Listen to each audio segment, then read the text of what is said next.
जी अस्सलाम वालेकुम student, how are you? Madam Rubina Majeed here as usual. जी मेरी आवाज पहुंच रही है आप लोगों को? जी, आज का जो हमारा लेक्चर है वो हेल्थ एजेंसीज है। जी बेटा आप कैसे हो? जी स्टूडेंट्स कैसे हो आप? आज का जो मेरा लेक्चर है वो हेल्थ एजेंसीज है, ठीक है। Unit number 4। अब जो यूनिट नंबर 4 है हमारा कम्युनिटी हेल्थ नर्सिंग 1 का, उसमें हेल्थ एजेंसीज के अंडर जो हमारे यूनिट्स आ रहे हैं, यूनिट्स नहीं कंटेंट्स आ रहे हैं, तो that contents are international council of nursing, world health organization, Pakistan nursing association, federation and council, ठीक है।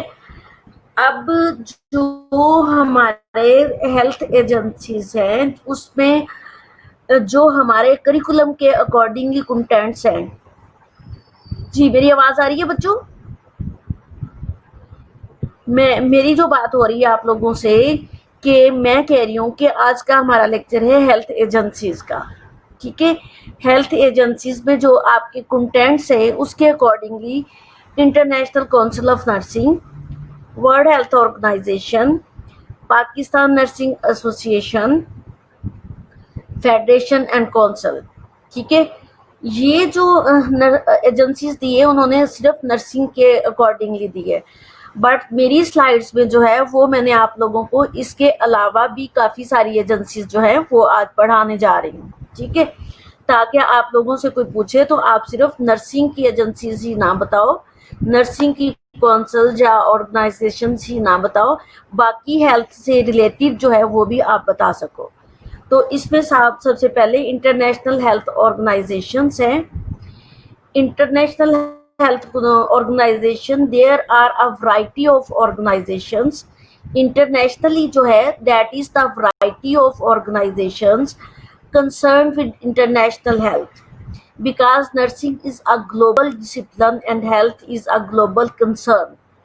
Nurses must be knowledgeable about IHO, International Health Organization, that work to improve the world health, International Hydrographic Organization, ठीक है, international hydrographic organisation, ठीक हो गया। अब जो हम पढ़ रहे हैं इंटरनेशनल हेल्थ ऑर्गेनाइजेशन, जो इंटरनेशनल हेल्थ ऑर्गेनाइजेशन है, it is the variety of organisations concern with the international health. ये इंटरनेशनल हेल्थ के अकॉर्डिंगली जितनी भी ऑर्गेनाइजेशन या एजेंसीज हैं, इनकी एक वैरायटी है, कोई एक या दो ऑर्गेनाइजेशंस नहीं है। तो इसके साथ नर्सिंग जो है उनका कंसर्न जो है वो ग्लोबली है, क्योंकि उन्होंने नेशनल और इंटरनेशनल जो है वो केयर देना होती है। Nurses must be knowledgeable about the IHO, international health organisations, ठीक है। और नर्स जो है नर्सिस उनको इसके अकॉर्डिंगली नॉलेज होना चाहिए ताकि work to improve the world health, ताकि वो वर्ल्ड हेल्थ को इम्प्रूव करने में कामयाब हो सके। और अगर उनको इन एजेंसीज का, इन ऑर्गेनाइजेशंस का पता होगा तो इसके अकॉर्डिंगली वो बेनिफिट ले सकती हैं अपने लिए भी, अपनी पब्लिक के लिए भी, ग्लोबली नेशनल और इंटरनेशनल दोनों लेवल पे। इसमें जो है यूनाइटेड नेशन ऑर्गेनाइजेशन है, वर्ल्ड हेल्थ ऑर्गेनाइजेशन है, United Nation international child emergency fund, इसको यूनिसेफ बोलते हैं, और international labour organization, food and culture organizations. अब ये जितने भी मेरी स्लाइड में जो है, मैंने ये स्लाइड्स अपनी दी थी हसन को एक दफ़ा। हसन से कहा था कि वो एक दफ़ा लेक्चर ले ले आप लोगों का। आई डोंट नो कि उसने किस एंगल से आपको पढ़ाया, क्योंकि जिसने स्लाइड बनाई होती है तो वो सेटिस्फाइड होता है खुद पढ़ा के, तो इसलिए मैं इसको खुद से पढ़ा के सेटिस्फाइड होना चाह रही थी, तो मैं दोबारा ये स्लाइड्स आपको पढ़ा रही हूँ। आई डोंट नो कि उसने आपको कितनी स्लाइड्स पढ़ाई थी। तो जो बंदा अगर आपको कुछ स्लाइड्स उसने पढ़ा दी, बाकी कुछ एजेंसीज या कुछ और ऑर्गेनाइजेशन पढ़ा दी तो वो एक चेन जो है मेंटेन नहीं रहता, इसलिए मैं खुद से ही ये सारा पढ़ाना चाह रही थी। अब ये जितनी आपको ऑर्गेनाइजेशंस जो है बताई हैं इनमें okay Ali Hamza, you are present today ji, you are always present ji. इसमें जो मैंने इसकी एब्रीवेशंस लिखी हुई हैं ये आपको एमसीक्यूज में मस्ट लिखने के लिए आएंगी, ठीक है। इसलिए आप UNO, WHO, UNICEF, ILO, FAO इसकी एब्रीवेशंस जो है आपको कंप्लीट नेम्स के साथ मैंने स्लाइड दी है तो आपको आना चाहिए। अब हम नेक्स्ट इनको वन बाय वन डिस्कस करने जा रहे हैं। International agencies are WHO, UNICEF, International Red Cross, FAH of the United Nations, World Bank, CARE, USAID and UNFPA और UNDP, ILO, ठीक है। ये सारी इंटरनेशनल, पहले इंटरनेशनल ऑर्गेनाइजेशंस थी, अब इंटरनेशनल एजेंसीज, ठीक है। अब जो है international agencies WHO, world health organization. अब ये दोबारा रिपीट हो रही है स्लाइड, वही जो मैंने आपको पहले बताई है वही सारी एजेंसीज है, इसको मैं दोबारा नहीं रिपीट कर रही क्योंकि ये 2 टाइम मैंने रिपीट कर दी है आपको। अब यूनाइटेड नेशन ऑर्गेनाइजेशंस क्या है, यूएनओ, ठीक है। अब यूएनओ हम पढ़ने जा रहे हैं कि after the end of world war one, WW1, World War I, which lasted from 1914 to 1918। World war one के एंड तक जो वर्ल्ड वार का लास्ट था, स्टार्ट एंड लास्ट, वो 1914 से लेके 1918 तक था। The league of nation was formed in 1919। Its mission was to maintain world peace, but League of Nations was failed in preventing World War II, which lasted from 1939 to 1945।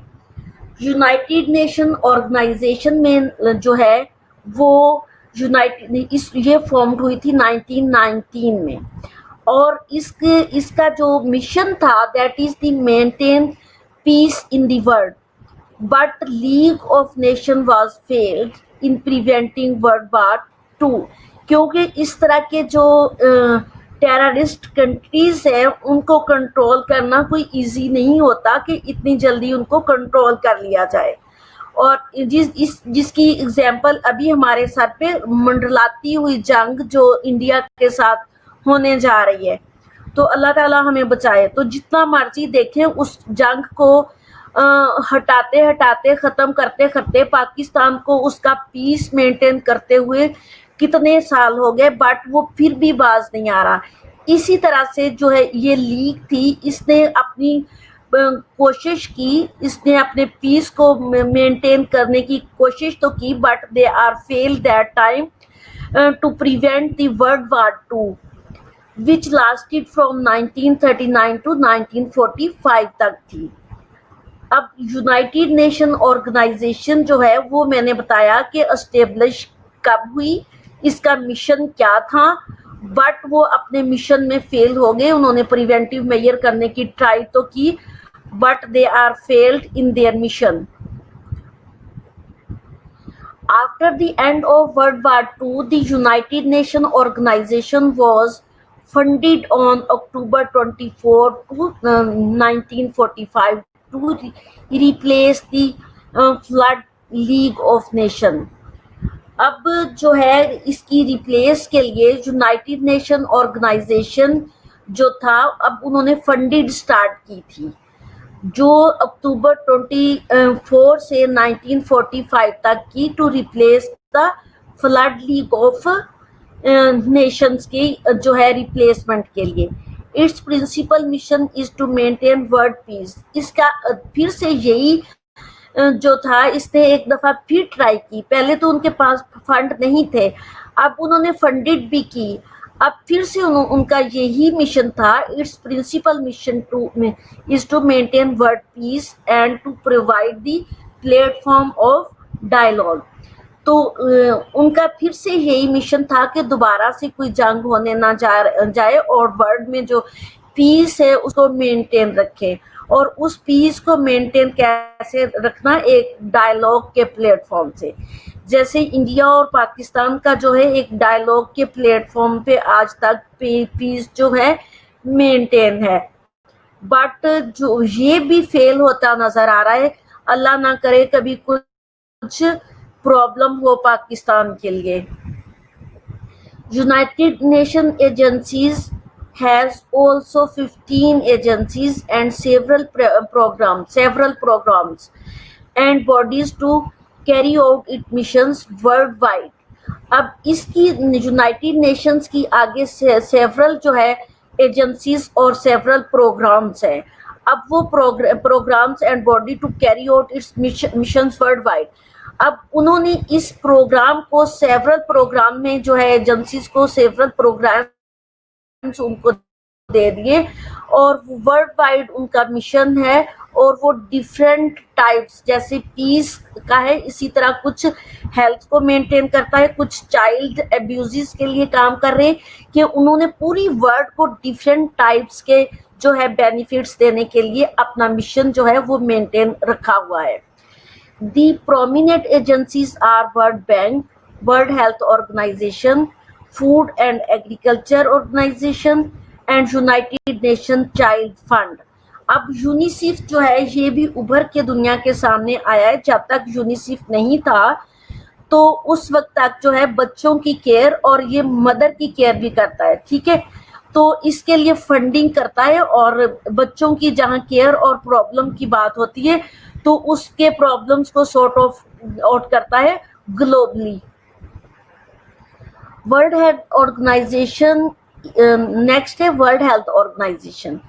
World health organisation is a specialized agency of United Nations that is concerned with the international public health.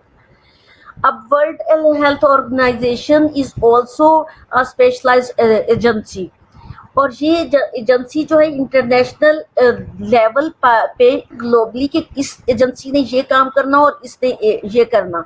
और world health organization के under जो एक mission आया है वो international public health को maintain करना है इसका काम। It was established on 7th April 1948, headquartered in Geneva Switzerland. अब जब मैंने आप लोगों को जो है प्राइमरी हेल्थ केयर पढ़ाया था तो उसमें मैंने वर्ल्ड हेल्थ ऑर्गेनाइजेशन की बात की थी कि वर्ल्ड हेल्थ ऑर्गेनाइजेशन जो है ये जिनेवा के अंदर मौजूद है। Geneva is the city of Switzerland, ठीक है। स्विट्जरलैंड कंट्री है और उसका सिटी है जिनेवा और Geneva is the headquarter of Switzerland. अब यहाँ पे जो है जिनेवा में प्राइमरी हेल्थ ऑर्गेनाइजेशन जब प्राइमरी हेल्थ के लिए ऑर्गेनाइजेशन हुई थी 130 आई थिंक के 132 कंट्री की कंबाइन, तो तब भी वर्ल्ड हेल्थ ऑर्गेनाइजेशन उनके साथ था। तो इसके गोल्स क्या हैं? इसके गोल्स जो हैं वो डिफरेंट गोल्स है जिसको आगे हम वन बाय वन पढ़ने जा रहे हैं। ग्लासेस कहाँ गई थी? मेरी ग्लासेस गुम हो गई थी, ठीक हो गया। नंबर 1 पे तो जो है एरिगेट, ठीक है, आगे चलते हैं।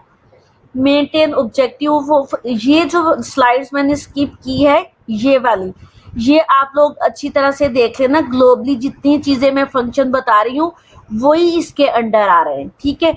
Maintain objective of W health organisation is attainment by all people of highest possible level of the health.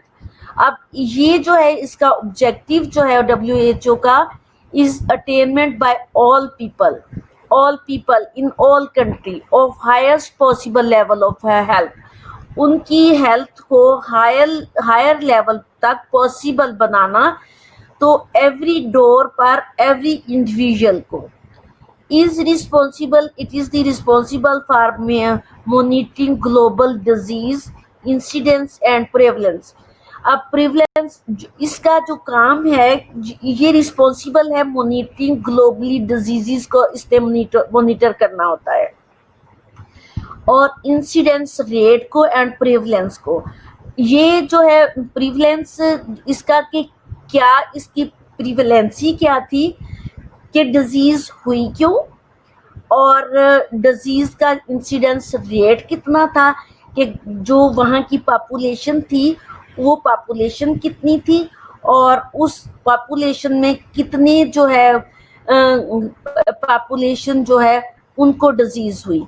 अब वो जो है ग्लोबली इन चीज़ों की मॉनिटरिंग करती है और ग्लोबली इसको मैनेज करती है। जैसे जो है EPI extended programme immunization, extended programme immunization जो है वो WHO ने, वर्ल्ड हेल्थ ऑर्गेनाइजेशन ने इस्टेब्लिश किया है, और इसने ग्लोबली डिजीजेस को मॉनिटर किया और उनका इंसिडेंस और प्रिवलेंस रेट्स जो है उनको मॉनिटर करते हुए उन्होंने देखा कि ये जो डिजीजेस है इनके अगेंस्ट हमें वैक्सीनेट करना पड़ेगा लोगों को, तब ये डिजीजेस नहीं होंगी।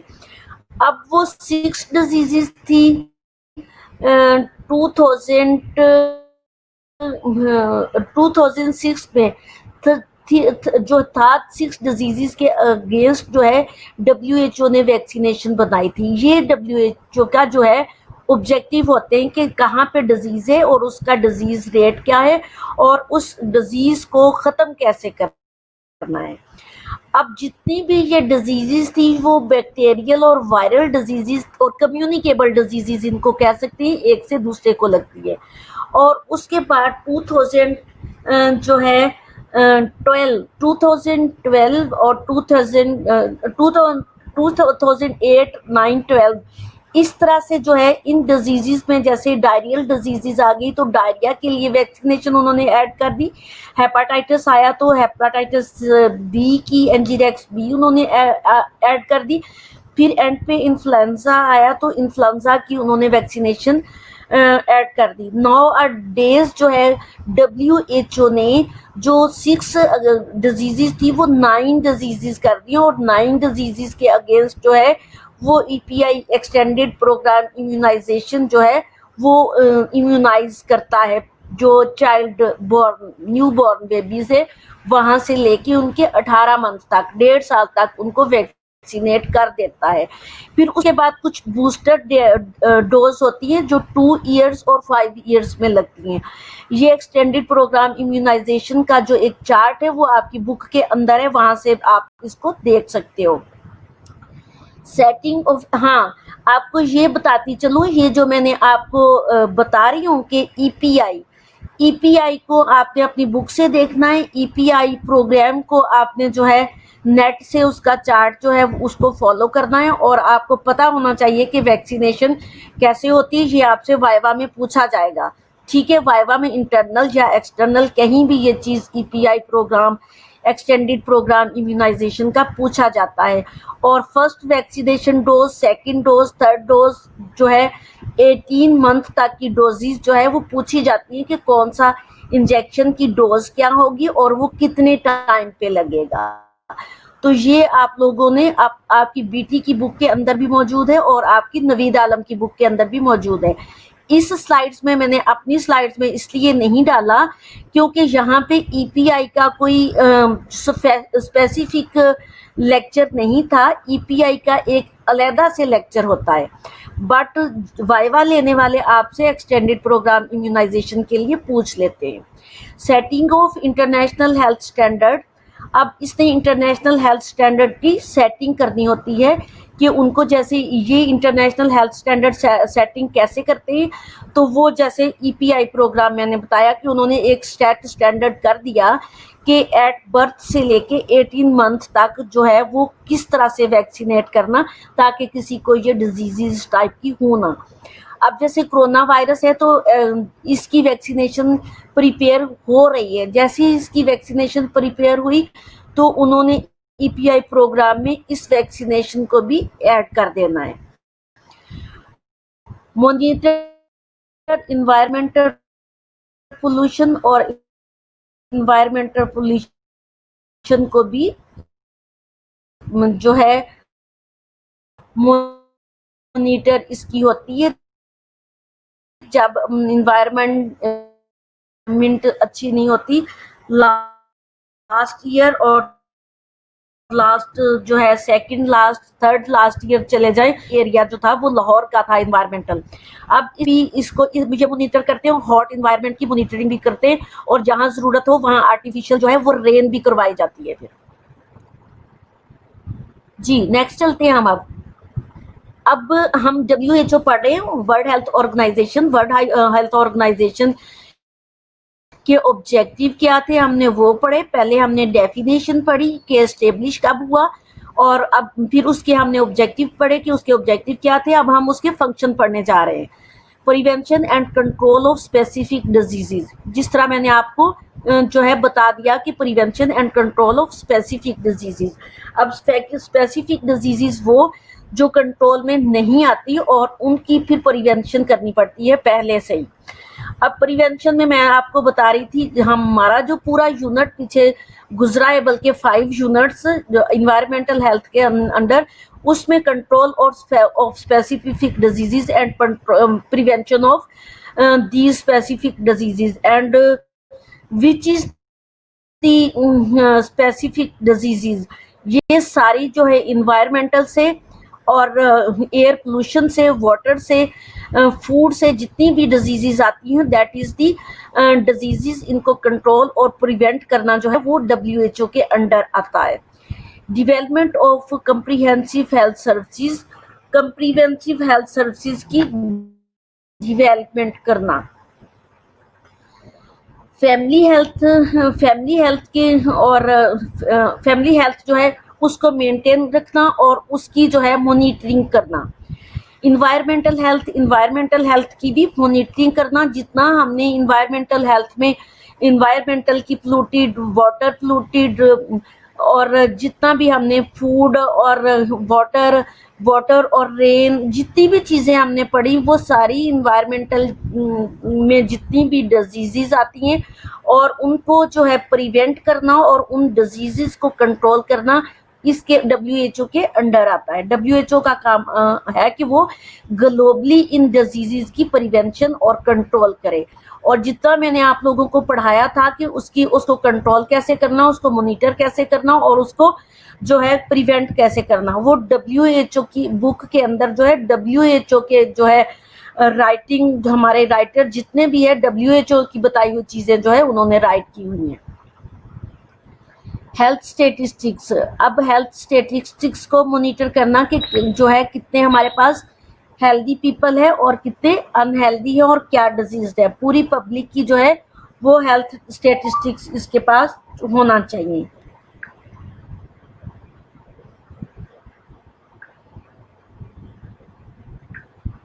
जी नेक्स्ट आ रहा है UNICEF. UNICEF was created by the United nation general assembly on December. बेटा एक मिनट होल्ड कर।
जी बेटा, नेक्स्ट। हाँ जी, मेरी आवाज़ आ रही है आप लोगों को? मैम की आवाज़ आ रही है, अब मेरी आवाज़ आ रही है। पहले मेरी आवाज़ जो है थोड़ा सा मैंने खुद से ही माइक को ऑफ किया था, मोबाइल फ़ोन जो है वो पिक कर रही थी मैं उसकी call. Sorry for disturbance you. UNICEF, UNICEF was created by the United nation general assembly. ठीक है, अब यूनिसेफ जो है जो was created by the United nation general assembly on December 11, 1946 to provide emergency fund and health care to child in countries that had been devastated by World War II। ठीक है, devastated by World War II में जो है child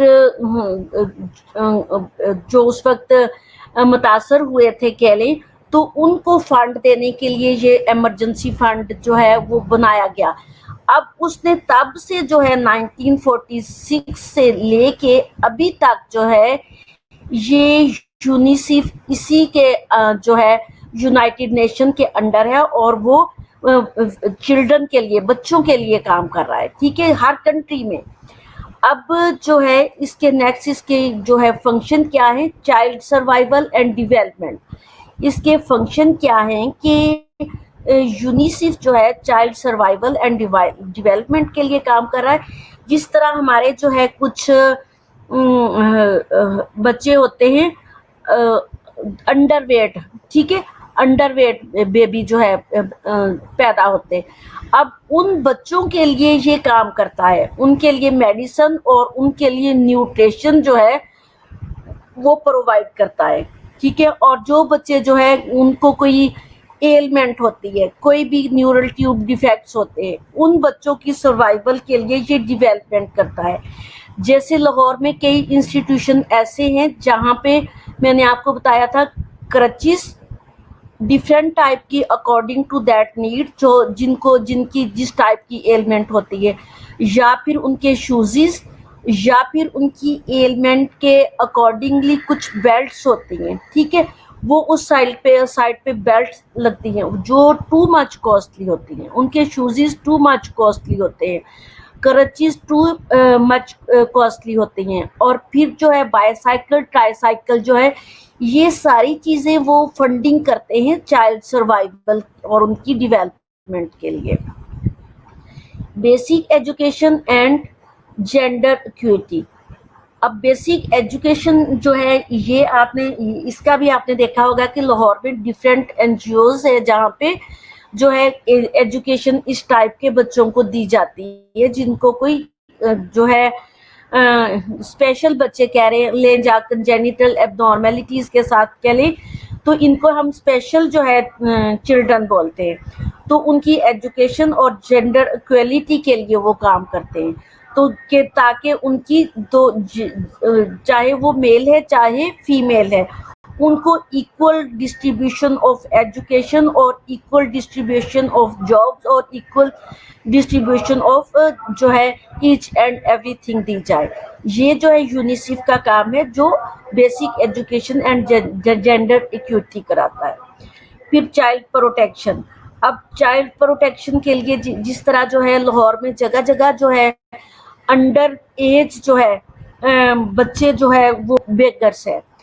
अब उन beggars है या तो अंडर एज जो है चिल्ड्रन बेगर्स है, या वो डिफरेंट जो है शॉप से पे बेचारे डिफरेंट काम कर रहे होते हैं। ठीक है, वर्क कर रहे हैं, चाय की दुकान पे काम कर रहे हैं, किसी होटल्स में काम कर रहे हैं। ठीक है, तो उन बच्चों का काम नहीं है कि वो काम करें, वो उनसे काम कौन कराता है? फर्स्ट तो उनके पेरेंट्स करवा रहे होते हैं। जब इस तरह के बच्चे जब कहीं जाएं तो किसी फूड कॉर्नर पे, तो छोटे बच्चे 7, 8, 10 साल के बच्चे जो है वो बर्तन वॉश कर रहे होते हैं और फूड जो है वो प्रोवाइड कर रहे होते हैं एज ए वेटर। छोटे छोटे जो है फूड कॉर्नर्स उन पे लगे होते हैं, या फिर वो बेगर्स होते हैं, तो या किसी साइकिल की शॉप पे काम कर रहे होते हैं, किसी रेडी पे काम कर रहे होते हैं। तो इनको जो है चाइल्ड प्रोटेक्शन, वो एजेंसीज जो है वो चाइल्ड प्रोटेक्शन जो है वो प्रोवाइड करती है। जिस तरह लाहौर में काफ़ी जगहों पे चाइल्ड प्रोटेक्शन के जो है इंस्टीट्यूशन बने हुए हैं। जब इनकी रेड होती है तो पुलिस बेकर्स को और ऐसे बच्चों को पकड़ के उस चाइल्ड प्रोटेक्शन इंस्टीट्यूशन में छोड़ आते हैं। वहाँ उनको फ्री एजुकेशन दी जाती है, वहाँ उनको फ्री फूड दिया जाता है और वहाँ फ्री उनकी जो है अकोमोडेशन होती है ऐसे बच्चों की। तो इन बच्चों की जो है वो रजिस्ट्रेशन की जाती है रजिस्ट्रेशन की जाती है और वहीं से उनको फंडिंग मिलती है, फैमिली एंड चाइल्ड वेलफेयर।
जी, इसके फंक्शन की बात हो रही थी बेटा, ठीक है।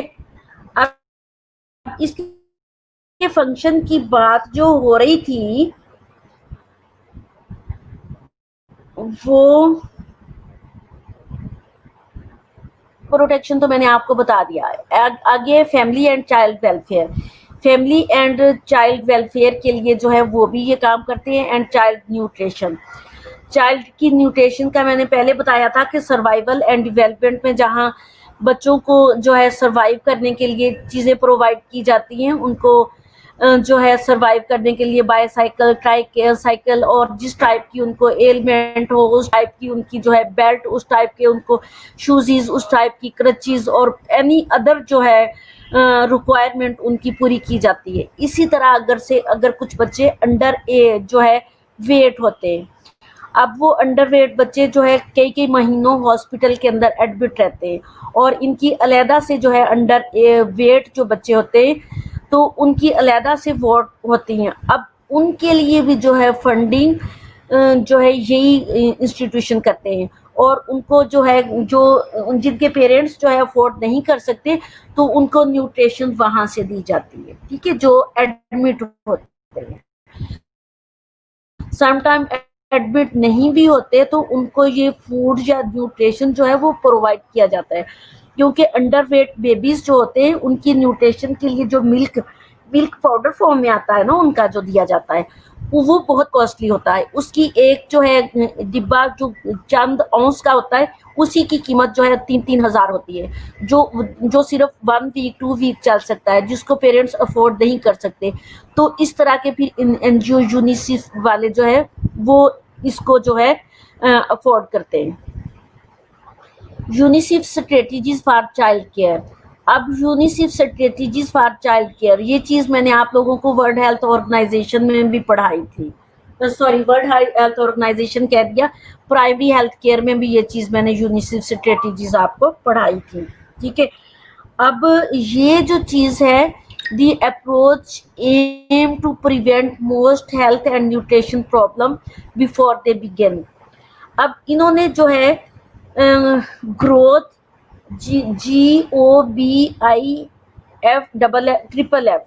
जिसको मैंने आप लोगों को जो है मजाक में कहती हूँ गोबी FFF, ये जो है बच्चों के लिए ही है, बच्चों की केयर के लिए एक स्ट्रेटेजी बनाई हुई है इन्होंने। अब ये स्ट्रेटेजी गोबी ट्रिपल एफ आपको एमसीक्यूज में भी आ जाता है और रिटर्न फॉर्म में भी आ जाता होता, ठीक है। अब ये आप लोगों को आता है, लेकिन मैं रिपीट करती हूँ क्योंकि आप लोगों को ये मैंने पढ़ाया था। अब जी फार जो है, अब इसको जो है GOBI Gobi and triple F इकट्ठा लिखा होता है, ठीक है। अब उन्होंने अकेला अकेला उस एब्रीवेशन जो था गोबी ट्रिपल एफ उसको एक्सप्लोर किया कि उसकी एब्रीवेशन क्या है। G for growth monitoring, the monitoring of how much infants grow within a period with the global to understand need for better early nutrition। ठीक हो गया, ये बात मैंने आपको बता दी कि न्यूबॉर्न बेबी या जो है अंडर न्यूट्रिएंट जो इन्फेंट्स या बेबीज होते हैं ग्लोबली उनको जो है मोनिटर करके उनकी जो है बेटर और अर्ली न्यूट्रिशन का अरेंज किया जाता है। दूसरा oral rehydration therapy. Oral rehydration therapy जो है इसमें ग्लोबली जो है वो बताया जाता है कि ORS पिलाना है और इतना जो है डेली रिक्वायरमेंट ऑफ वाटर है। अब ओरल रिहाइड्रेशन थेरापी मीन के एजुकेट किया जाता है पेरेंट्स को, एजुकेट किया जाता है कम्युनिटी को कि उन्होंने ओरल रिहाइड्रेशन करनी है। फॉर एग्जांपल हमारे जो कम्युनिटी में किसी बच्चे को डिहाइड्रेशन हो जाती है, उसको जो है डायरिया वॉमिटिंग हुई है, अब डेफिनेटली डायरिया वॉमिटिंग हुई है तो उसको रिहाइड्रेट करना पड़ेगा। वो रिहाइड्रेट करने की बजाय हॉस्पिटल में ले जाते हैं, तो हॉस्पिटल में वो वहाँ क्या करते हैं, उसकी मॉनिटरिंग करते हैं और ORS का उसको पैकेट पकड़ा देते हैं और बताते हैं कि 1 kg में ये इतना ORS डाले और इतने घंटे में इसको पिलाना है, हमारे सामने बैठ के पिलाओ, ठीक है।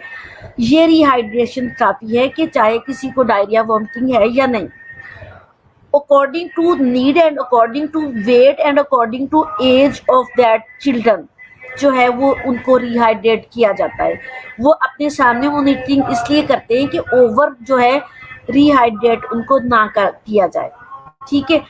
अब ये याद रहे कि ओरली जो है किसी बच्चे को डायरिया वॉमिटिंग है या गर्मी है तो उनको पानी पिलवाते जाए, यही हाल हमारा है, ठीक है। ब्रेस्ट फीडिंग, ब्रेस्ट फीडिंग के बेनिफिट बताए जाते हैं उनको और ब्रेस्ट फीडिंग के लिए जो है एक बकायदा से इंस्टीट्यूशन बनाया हुआ है। हर हॉस्पिटल में जो गायनी वार्ड होती है ना, और गायनी वार्ड नहीं ऑब्स्टेट्रिक वार्ड होती है, ऑब्स्टेट्रिक वार्ड के साथ एक ब्रेस्ट फीडिंग जो है वो डिपार्टमेंट बनाया होता है। तो जहाँ पे मदर्स को ब्रेस्ट फीडिंग की टीचिंग दी जाती है, ब्रेस्ट फीडिंग के लिए एजुकेट किया जाता है वहाँ मदर को, ठीक है। हमारे यहाँ जो है जो फर्स्ट चाइल्ड बियर मदर होती है तो वो पहले ही जो जिसका बच्चा होता है वो क्या करती है, उसको दूध पिलाना नहीं आता और बच्चा जो पैदा होता है उसको पीना नहीं आता होता, तो वो क्या करती है इस दौरान में फीडर दे देते हैं। जब फीडर दे देते हैं तो फीडर का निप्पल जो है मदर के निप्पल से जो है वो सॉफ्ट भी होता है और मदर के निप्पल से उसका साइज जो है वो लॉन्ग भी होता है, तो बच्चा उसको इजी से सक कर लेता है। जब उस बच्चे को इतना इजी तरीके से सकिंग पार मिलती है तो उसको क्या जरूरत है कि मदर फीड करेगा फिर वो, तो मदर जो है अपनी आसानी के लिए कि उसको पोजीशन ना बनानी पड़े और उसको बार बार बच्चे को दूध ना पिलाना पड़े, उसके मुंह में फीडर दे देती है। अब ये यूनिसेफ के ने एक स्ट्रेटेजी बनाई है जो बच्चा जैसे ही पैदा होता है उसको मदर की फीडिंग करवानी है, जब तक मदर फीड नहीं कराती उसको छुट्टी नहीं दी जाती, ठीक है। अगर किसी को फीड नहीं करानी आती, वो कहती है कि मेरा बच्चा जी मेरा दूध नहीं पी रहा, तो उसको उस इंस्टीट्यूशन में वहाँ जो है प्रैक्टिस करवाई जाती है, उसको वहाँ ट्रेनिंग दी जाती है, ठीक हो गया।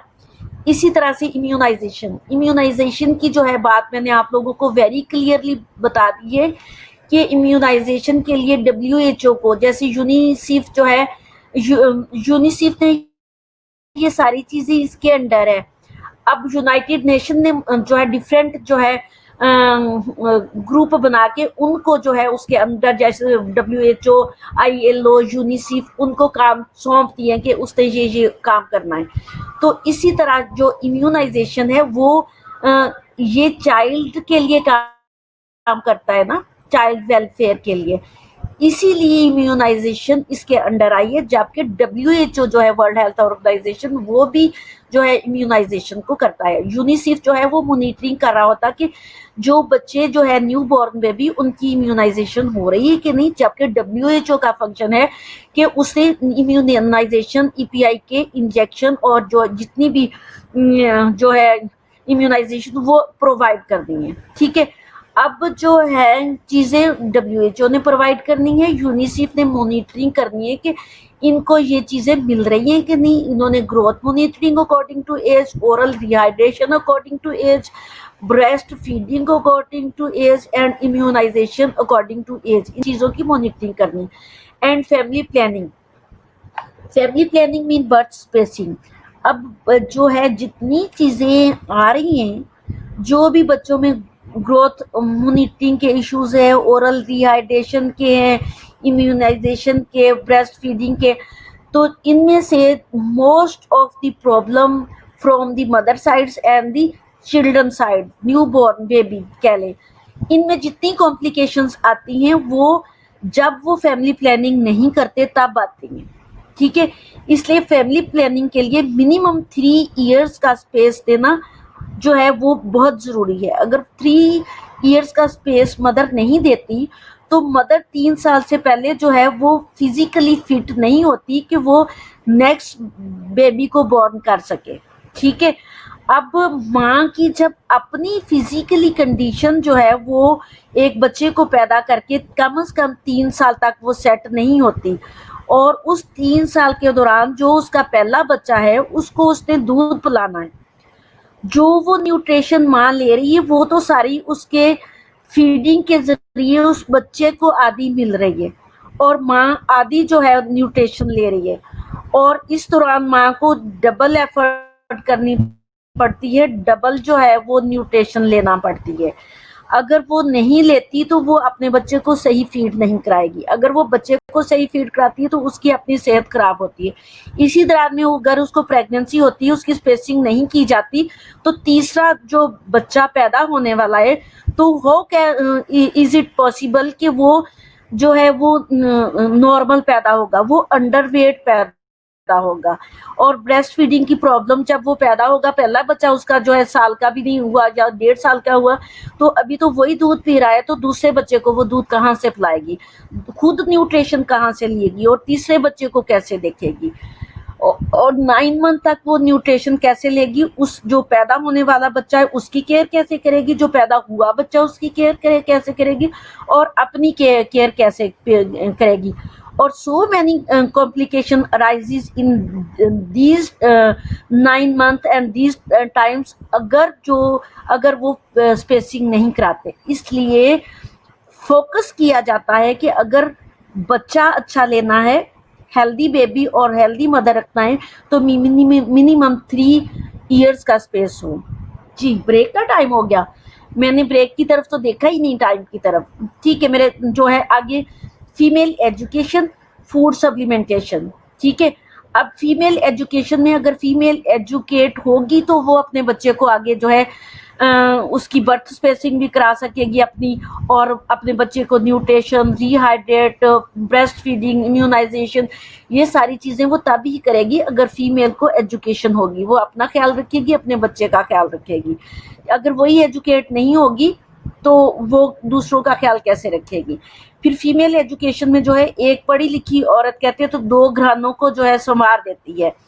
अगर वो खुद एजुकेट होगी तो वो अपने ससुराल वालों को और अपनी जो है मदर जो है मेके वालों को, दोनों का ख्याल रखेगी, दोनों को जो है एजुकेट करेगी, और अपने बच्चों को भी एजुकेट करेगी। अगर वो खुद बेचारी एजुकेटेड नहीं है तो वो किसी का क्या करेगी। फूड सप्लीमेंटेशन में जो है वो जो है जैसे मैंने बताया कि कोई भी इनको अंडर ग्रोथ जो है बेबी है, अंडर न्यूट्रिशन है या कोई भी है, उसको फिर फूड सप्लीमेंटेशन में बताते हैं कि उसको किस चीज़ की ज़रूरत है। उसको आयरन की ज़रूरत है तो आयरन में सप्लीमेंटेशन देना है, वाइटामिन्स की ज़रूरत है तो vitamin C, A B C D जिस चीज़ की वो सप्लीमेंटेशन है उनको प्रोवाइड करना होता है। जी, इस वक्त जो है ब्रेक का टाइम हुआ जा रहा है तो हम ब्रेक पे जा रहे हैं। ठीक है, ब्रेक जो है इस वक्त टाइम हुआ है 12:03। 12:20 पे आप लोग वापस आ जाओ ब्रेक के लिए, ठीक है। 12:20 पे यूनिशिफ्ट स्ट्रेटजीज की अगली स्लाइड जो है वो हम स्टार्ट करेंगे। इज इट क्लियर बच्चों?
जी बेटा, लेक्चर स्टार्ट हो गया है।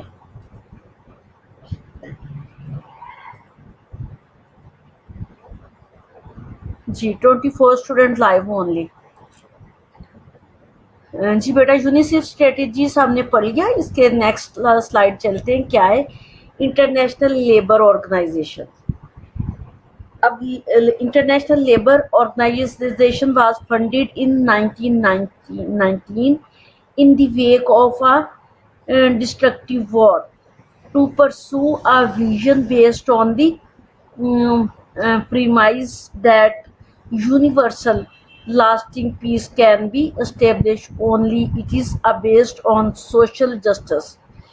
The ILO became the first specialized agency of the UN in 1946।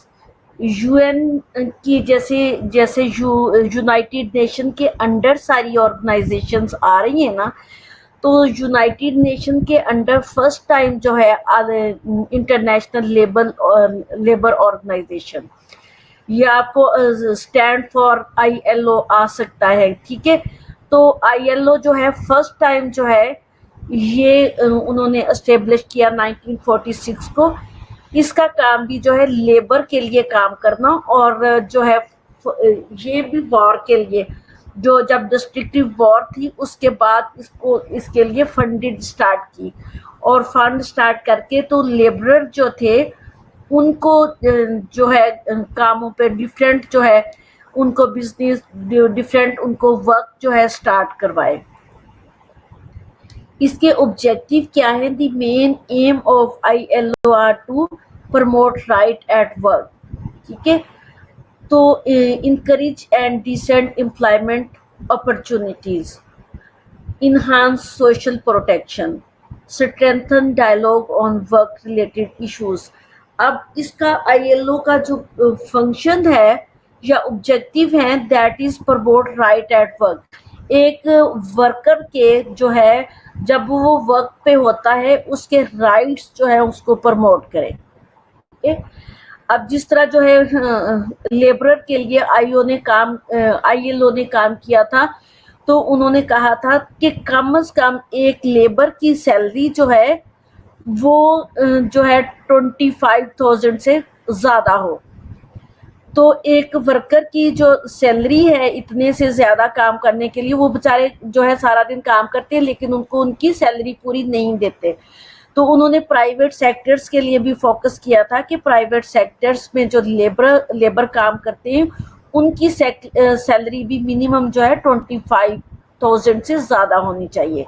ये इनके राइट्स और इनकी प्रमोशन है। दूसरे राइट्स इनके कि इनके लिए रेजिडेंसीज और इनके लिए जो एक्स्ट्रा अलाउंसेस है वो कोई अरेंज करने के लिए प्राइवेट और गवर्नमेंट सेक्टर पे इनकी प्रमोशन के लिए काम किया जाता है।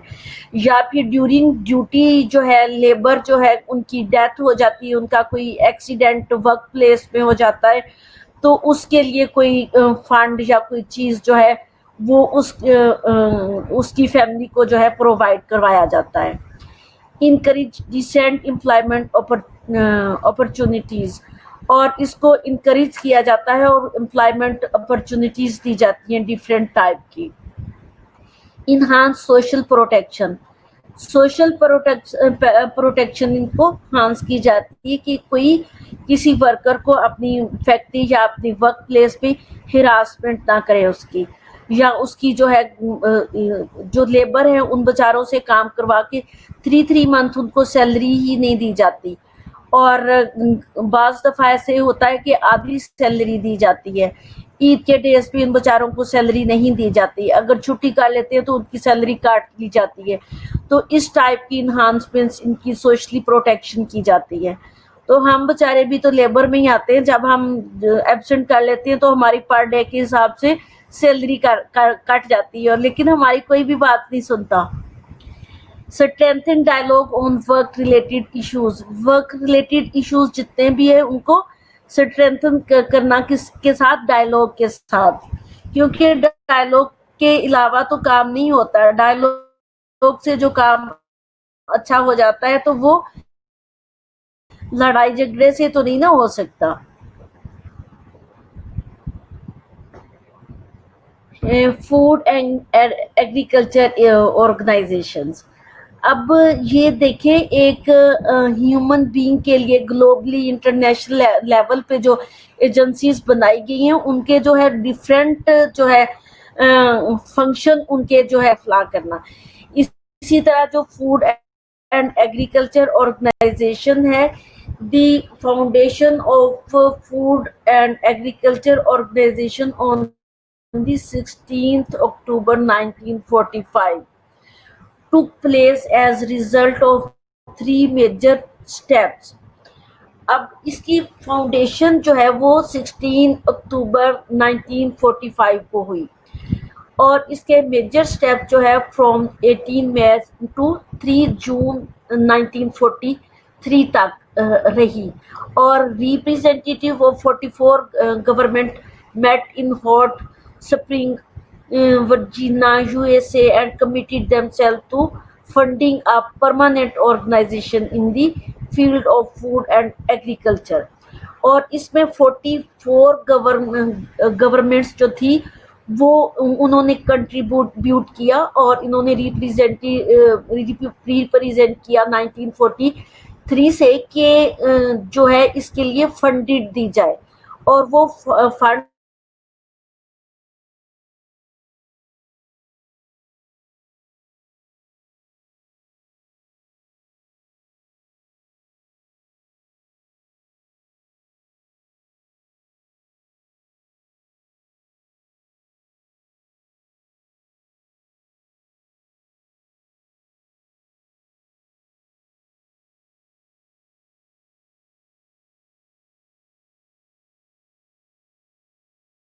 से फ्लड आया था।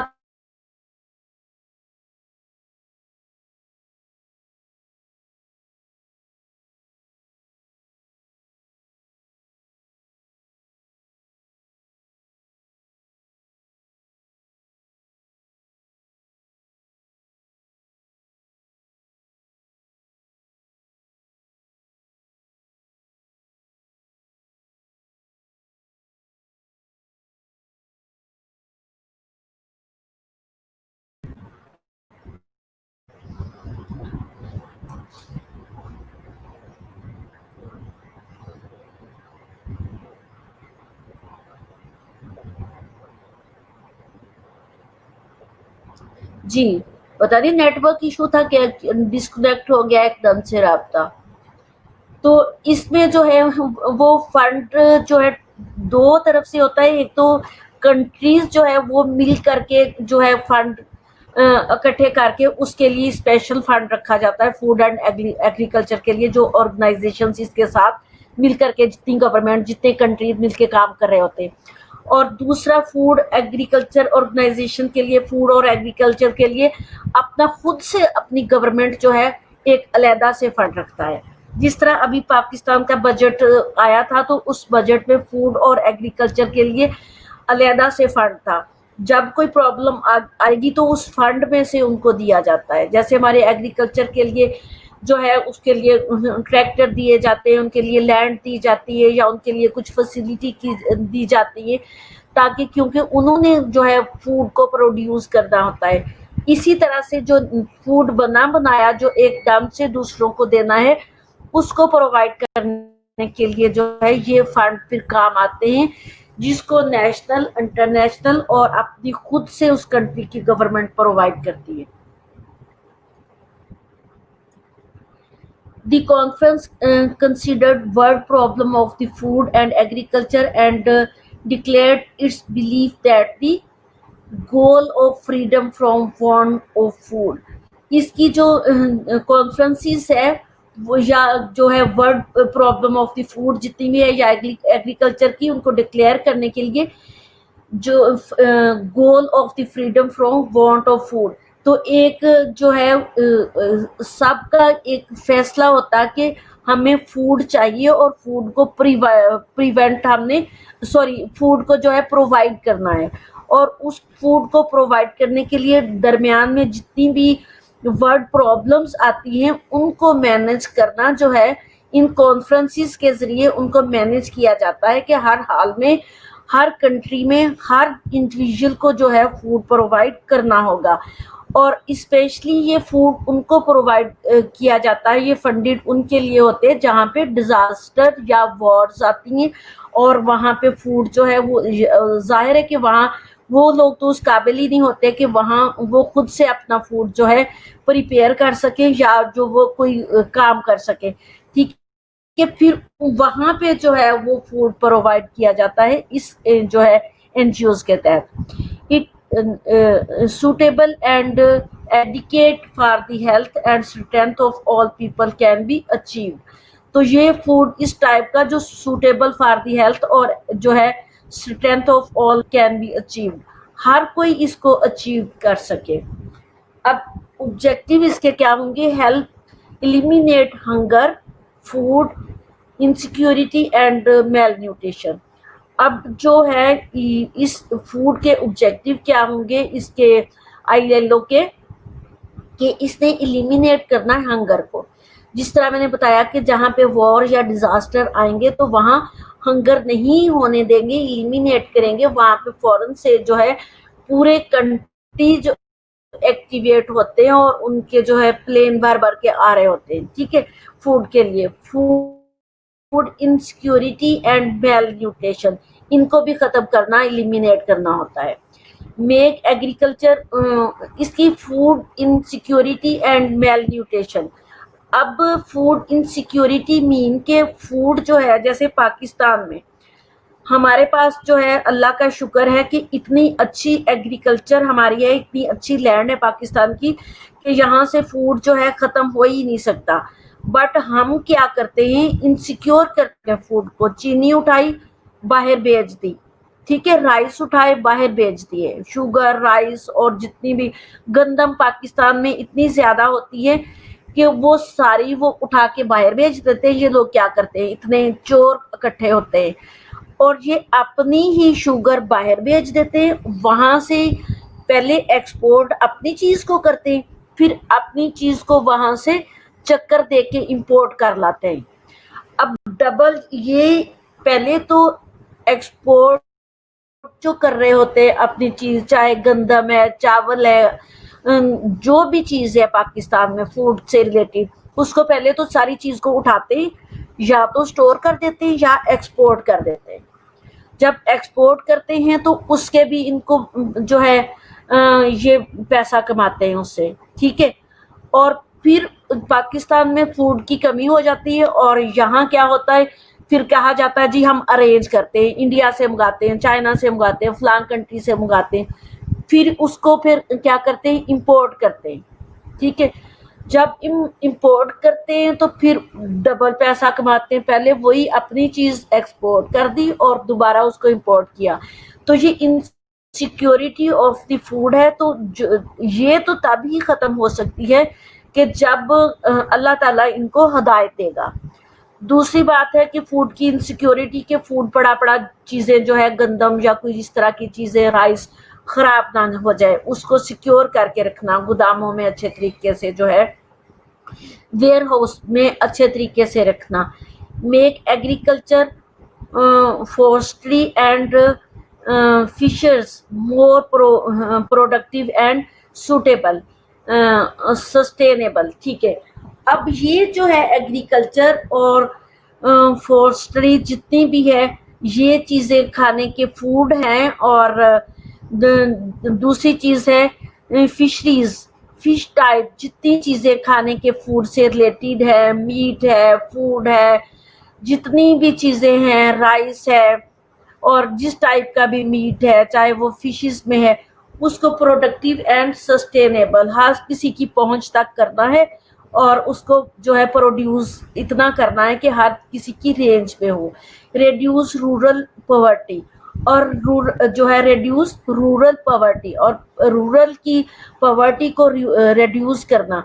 ये चीज़ जो है वो मैंने आप लोगों को जो है कम्युनिटी हेल्थ नर्सिंग की इंट्रोडक्शन का यूनिट जो था उसमें मैंने बड़े अच्छे से आपको बताया था कि रूरल पॉवर्टी जो है उसको हमने कैसे रेड्यूस करना।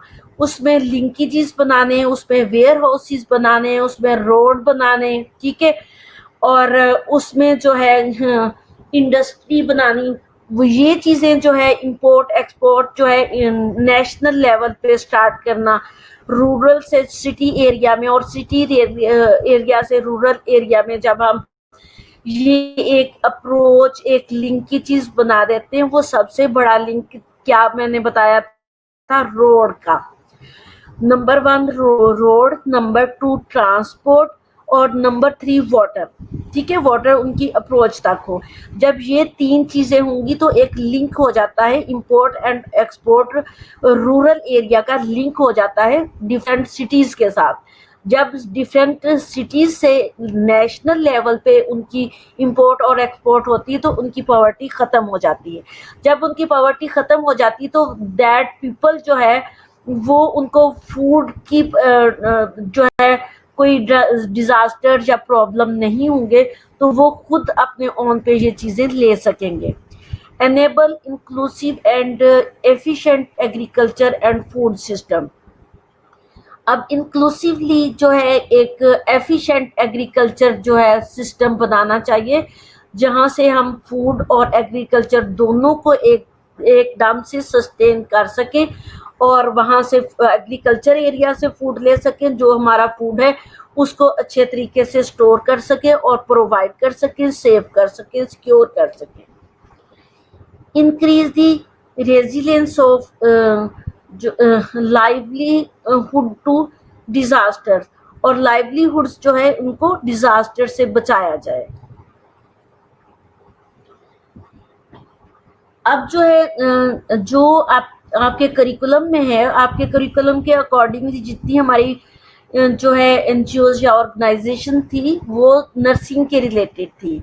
स्टार्ट में मैंने बताया था कि नर्सिंग से रिलेटेड जो है हमारी ऑर्गेनाइजेशन पाकिस्तान नर्सिंग काउंसिल थी, पाकिस्तान नर्सिंग फेडरेशन थी और इंटरनेशनल काउंसिल ऑफ नर्सिंग थी, अमेरिकन नर्सिंग ऑर्गेनाइजेशन की। ये एक स्लाइड है, मैं यहाँ से आपको रीड करके दे देती हूँ। तो जिसमें जो है हमारे कंटेंट्स के अकॉर्डिंगली सिर्फ 3 ऑर्गेनाइजेशंस थी। ठीक है, लेकिन मैं आपको बहुत सारी ऑर्गेनाइजेशन पढ़ा रही हूँ। एक तो मेरी कोशिश होती है जब मैं स्टूडेंट्स को पढ़ाऊं तो सिर्फ पास होने के लिए ना पढ़ाऊं। ठीक है, जब मैं स्टूडेंट्स को पढ़ाऊं तो सिर्फ पास होने के लिए ना पढ़ाऊं, स्टूडेंट्स को एक नॉलेज मिले। कल कहीं भी किसी भी एनजीओज की, कल कहीं भी किसी भी जो है एसोसिएशन की या ऑर्गेनाइजेशन की बात होती है, वो नेशनल लेवल की, वो इंटरनेशनल लेवल की या नर्सिंग लेवल की है, तो आप लोगों को उसका पता होना चाहिए। ठीक है, दूसरी बात ये कि जब कोई पेपर बनाता है तो ये कंटेंट्स को फॉलो नहीं करते, वो बुक को फॉलो करते हैं। जब बुक को फॉलो करते हैं तो जिन लोगों ने सिर्फ कंटेंट्स पढ़ाए होते हैं उनके स्टूडेंट्स के मार्क्स या तो अच्छे नहीं आते या फिर सप्लीज आती हैं। तो ये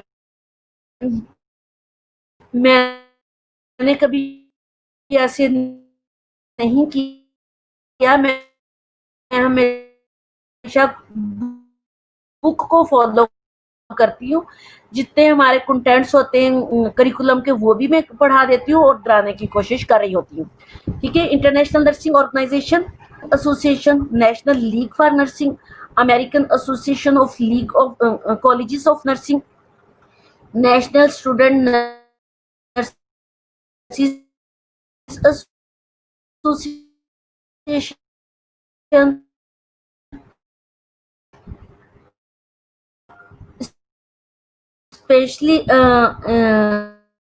specialty organization, the Indian Nursing Council, Trained Nurses Association of India, the Student Nurses Associations। अब इन पाकिस्तान नर्सिंग काउंसिल पीएनसी की हमें जरूरत है, पीएनएफ की पाकिस्तान नर्सिंग फेडरेशन, जिसके पीएनसी जिसके अंडर हम काम करते हैं, जिसके पाकिस्तान की नर्सिस की के लिए काम करता है। ठीक है, और तीसरी जो है अमेरिकन नर्सिंग एसोसिएशन। ये 3-4 चीजें जो है ये जरूरी हैं। बाकी जो है इंडियन नर्सिंग, ये सिर्फ मैंने इनका इंट्रोड्यूस कराया है। लेकिन जो चीज़ें ज़रूरी है उनकी मैं डिटेल में जा रही हूँ अब। Following are the major nursing organization, Pakistan Nursing Council जिसको पीएनसी बोला जाता है, American Nursing Association ANA, the North American Nursing Diagnose Association NANDA. ये मैंने आपको नांडा की बुक भी बताई थी, ये आपको एब्रीविएशंस में आ जाना है, PNC, ANA, NANDA, ICN, PNF. ये जो है following are the major nursing organization. वो ऑर्गेनाइजेशन मैंने आपको बता दी ताकि आपको जो मेरी लास्ट स्लाइड थी उसमें मैंने आपको सिर्फ इंट्रोड्यूस किया ताकि आपको मेरी आवाज कट के आ रही है।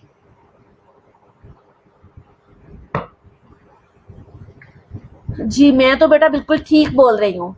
अगर किसी को मेरी आवाज ठीक आ रही है तो वो भी कमेंट कर दे ताकि मुझे पता हो कि नेटवर्क इशू आपकी तरफ से या मेरी तरफ से है। ठीक है जी। लास्ट वन जो स्लाइड मैंने आप लोगों को इंट्रोड्यूस कराई है या पढ़ाई है वो इम्पोर्टेंट नहीं थी, बट वो मैंने स्लाइड इसलिए रखी ताकि आपको that type of association of nursing पता होना चाहिए।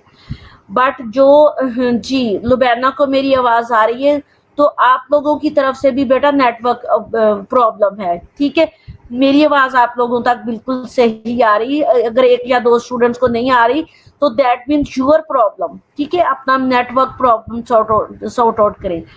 अच्छा, following are the major nursing organizations. Following nursing जी ये जो इम्पोर्टेंट है। अब इम्पोर्टेंट में पीएनसी, एएनए, नांडा, आईसीएन और पीएनएफ। अब इनकी मैं डिटेल में जा रही हूँ।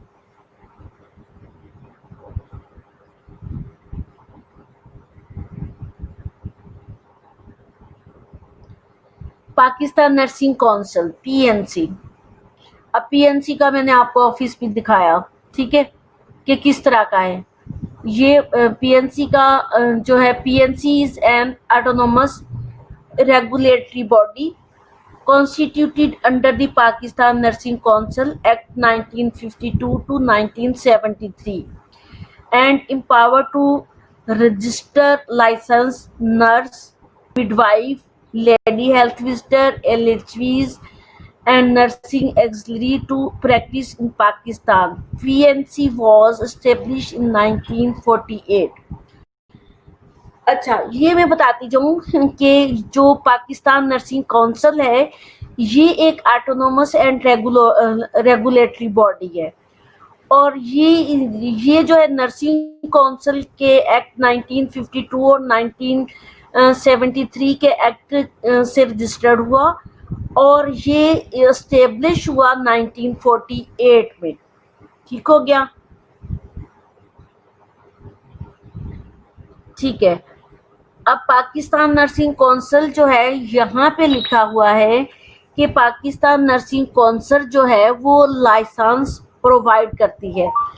लाइसेंस प्रोवाइड करती है मीन के ये हमारे डॉक्यूमेंट्स की रजिस्ट्रेशन करवाती है।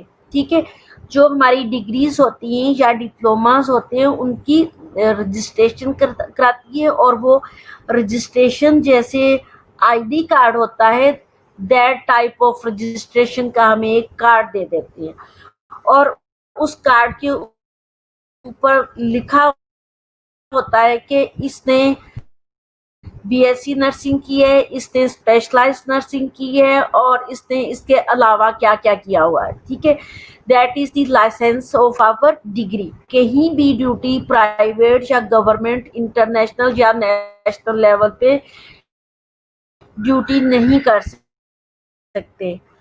जब हमारे पास वो लाइसेंस नहीं होता तो हम जैसे अपने बीएससी के स्टूडेंट जैसे बीएससी करते हैं ना तो उसके बाद जॉब स्टार्ट कर देते हैं, तो जॉब पे उनको सैलरी उतनी नहीं दी जाती जितनी एक जो है नर्स की होनी चाहिए, जितनी एक क्वालिफाइड नर्स की सैलरी होनी चाहिए। विदाउट लाइसेंस उसकी सैलरी नहीं, उनको 20,000 22,000 पे रखा जाता है।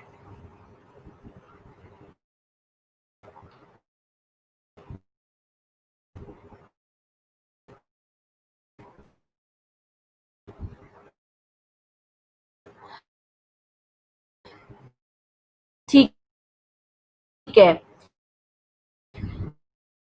तो ये लाइसेंस किसको प्रोवाइड करेगी? इन्होंने कहा कि लाइसेंस प्रोवाइड करेगी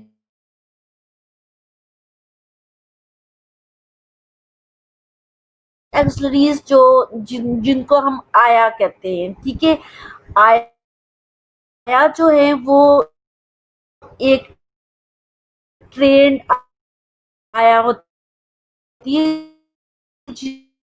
जिन्होंने एक साल का कोर्स किया होता है और वो कोर्स पीएनसी की तरफ से होता है। जैसे आप पीएनसी में रजिस्टर्ड है ना, तो ये 1 साल का रजिस्टर्ड एक्सिलरी कोर्स होता है जो जिसको नर्सिंग के अंडर काम करना होता है। जब तक ये रजिस्ट्रेशन नहीं होती तो ये पाकिस्तान या इंटरनेशनल लेवल पे प्रैक्टिस नहीं कर सकते। PNC was establish in 1948।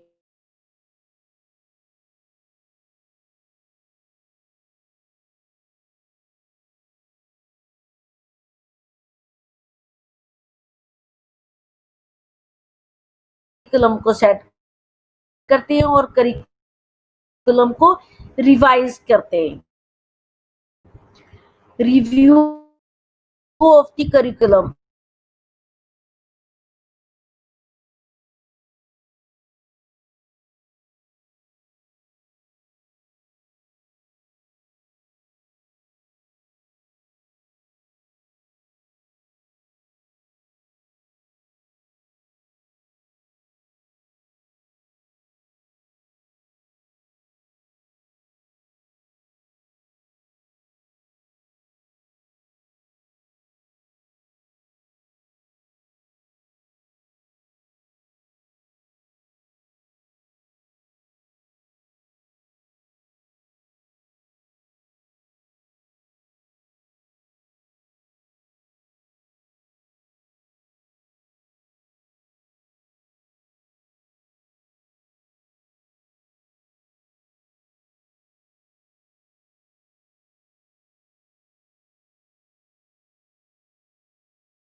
जी बेटा, राब्ता डिस्कनेक्ट हो गया था। अब हम जो है पीएनसी के फंक्शन से दोबारा पढ़ेंगे, ठीक है।